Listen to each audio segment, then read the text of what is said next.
You'll have noticed no shoes today, okay? So we're going Barefoot Monday, as we call it.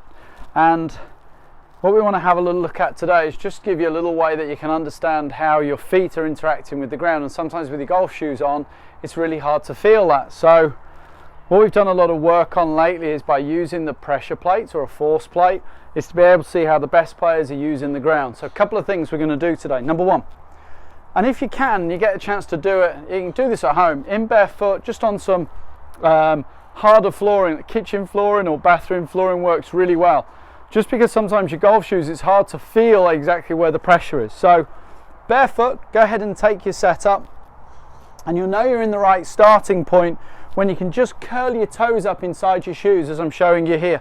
Not to completely lift the front of your feet off the ground, but just to feel like you're able, once you're set up, you should be able to curl your toes up. So all the pressure is actually directed underneath the arches of your feet. I think too often people here, you want the weight on the balls of your feet, and we end up sort of pitching forward a little bit. So just your little measure here at setup. Once you've got your posture and you're good to go, can you then just curl your toes up inside of your shoes and then be able to feel like the pressure's nicely through your arches.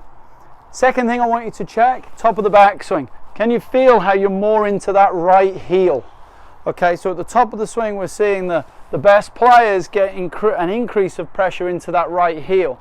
So again, as a practice drill, keep your toes curled up. Let's see you make a backswing, and let's see you sense that you can get a little bit more into that right heel at the top of the swing. What this does is it creates some depth. That's the hands getting away from the ball, which makes it easier then to deliver the club back to the ball on the inside.